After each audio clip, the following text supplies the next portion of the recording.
राधा रमन दास जी हमारे साथ जुड़ गए हैं। राधा रमन दास जी, बहुत स्वागत है आपका जी न्यूज़ पर।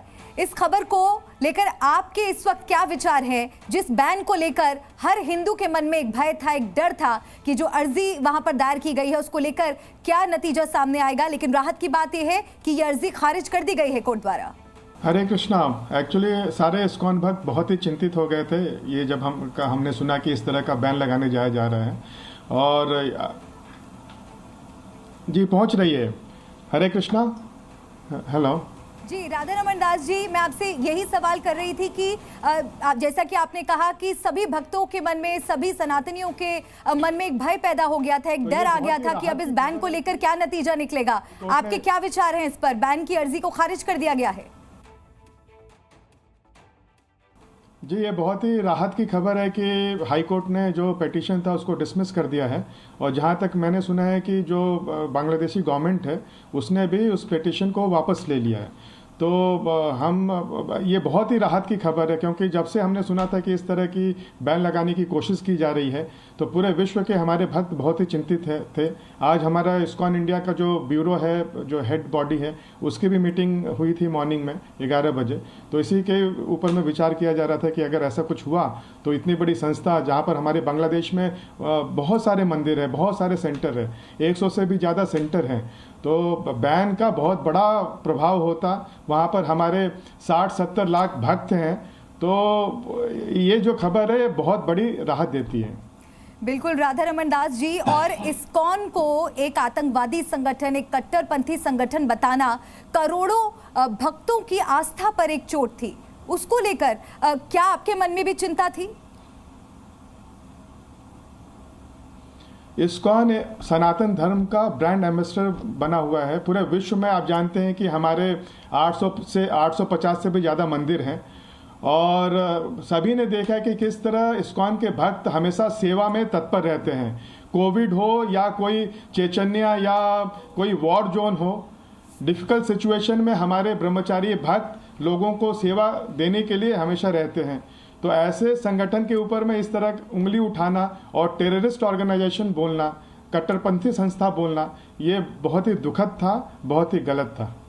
बिल्कुल, और दर्शकों की जानकारी के लिए हम बता दें कि जुलाई 1966 में इसकी स्थापना हुई थी। इतने वर्षों से एक आस्था का केंद्र इस्कॉन बना हुआ है। राधा रमन दास जी, मैं आपसे ये जानना चाहूंगी कि बांग्लादेश में इस वक्त जो स्थितियां हम देख रहे हैं उसको लेकर क्या लग रहा है कि आगे इस्कॉन की तरफ से क्या कदम उठाए जाएंगे?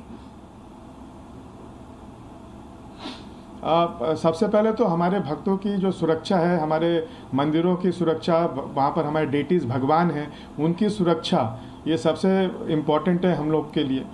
किस तरह हमारे भक्त सुरक्षित रह सकें, इसके ऊपर में हम लोग विचार कर रहे हैं। कल हमने देखा कि किसी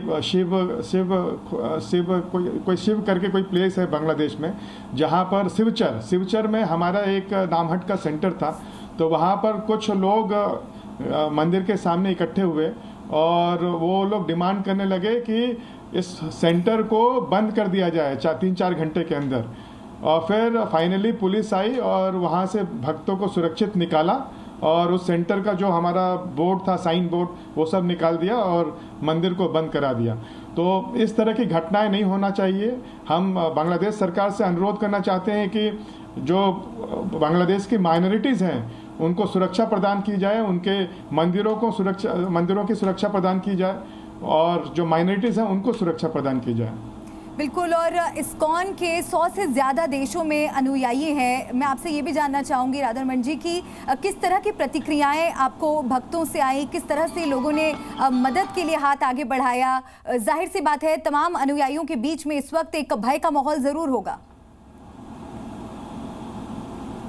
सबसे पहले तो हम लोग जो साधु समाज है भारत का, उसको धन्यवाद देना चाहते हैं। श्री रविशंकर जी, सदगुरु जी, देवकीनंदन ठाकुर जी, सभी ने इस्कॉन के इस संकट के ऊपर में बहुत ही प्रखर होकर बोला और डेमोन्स्ट्रेशन किया।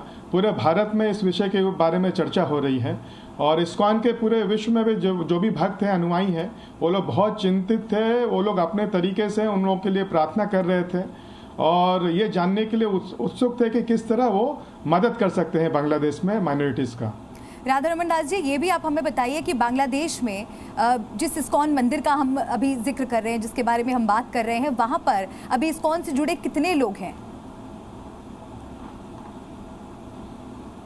वहाँ पर एक्चुअली छोटा सा सेंटर था। वहाँ पर मेरे को जो जानकारी है 10-15 ब्रह्मचारी रहते थे और प्रीचिंग सेंटर था।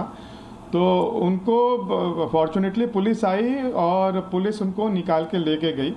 तो ये हमारे लिए सुख की बात है कि वो लोग सुरक्षित हैं।